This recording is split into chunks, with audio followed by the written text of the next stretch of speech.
Hello everyone, and welcome to another video. My track guide for the MX-5 going around Oschersleben. Let's get into it. For turn 1 and 2 in qualifying, you want to be all the way on the right. And for this one, we will actually turn in before we even start to brake. I turn in when I get to this emergency road here on the right. Once we've turned in, I'll go a little bit on the brake, nothing more than 10%. And then I want to stabilize the car going over the curb for the first turn. And we do that with either the throttle or the brake. Once we are off the first curb and cross the middle of the track, you want to be braking hard. So it's important that the car is straight at this moment. I go to about 80% brake pressure and quickly easing off into a little bit of trail braking. You want to cut the second curb as well. The goal is to end up just about mid-track. Once you're about mid-track, you want to go on the throttle again. And then you want to get as close as you can to the curb. So you might not want to go full throttle in the beginning. You don't want to be sliding too much because that will take some speed out of the car. And of course, the outside curb here can be used. Now bring the car over to the right for turn 3.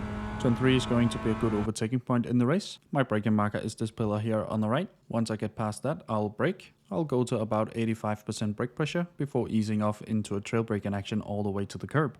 I like to hug the curb the most way around the corner.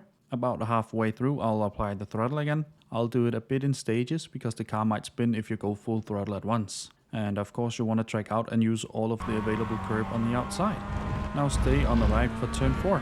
Turn 4 is all about getting a good exit for turn 5 and 6. You want to be hitting all of the curbs for 4, 5 and 6 because that is the shortest route. But we do have to brake just a tiny bit. And I do it when I'm in the middle of this curb here on the left. Only a few percent brake pressure and quickly off the brake again. Then you want to stabilize the car all the way through 5 and 6, hitting both curbs. And the curb for turn 6 is also my braking marker for turn 7. Once I get on the inside curb for turn 6, which is the one here on the left, I'll be applying the brake. And you want to have the car pointing straight, all 4 wheels in the same direction. And then you want to be hitting the brake quite hard, about 80% brake pressure, with easing that off all the way to the curb for turn 7. Then I pretty much follow the curb all the way around for turn 7, testing the car with the throttle to see if we are going to understeer away. If we are, I go off it again. If we're not, I'll apply the throttle full out. And when the curb ends, you should be full throttle.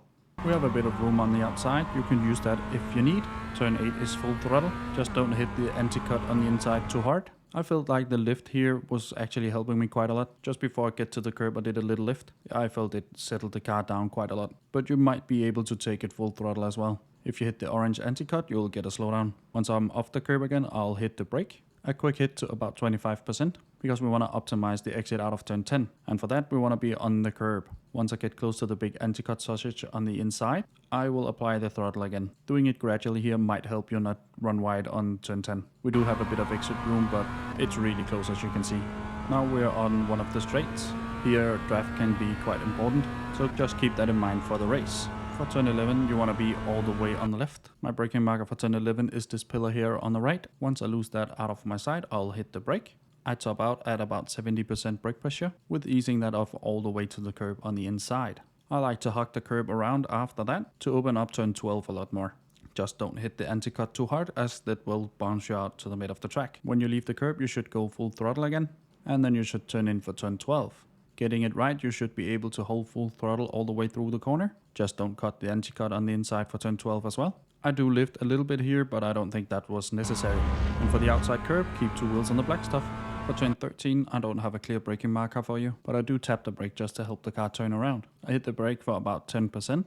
I'm pretty much letting the car roll into the corner, just stabilizing a little bit with the throttle. Once you leave the curb, go full throttle again and use all available room. My braking marker for turn 14 is the white line here just in front of us. I brake just before I get to it, and I go to about 75% brake pressure into a little bit of trail braking all the way to the curb.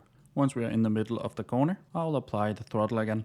If you apply the throttle too early, you will run into the gravel. So if that is an issue, try go a little bit later on the throttle. And of course you want to use all of the available room on the outside. But again, just don't hit the gravel because that will slow down the car quite a lot. And now it's just a run to the finish line.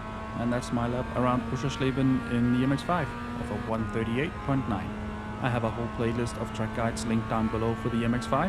Hopefully this little guide has helped you. If it has, leave a like down below, consider subscribing as well. And now for the uninterrupted hot laps.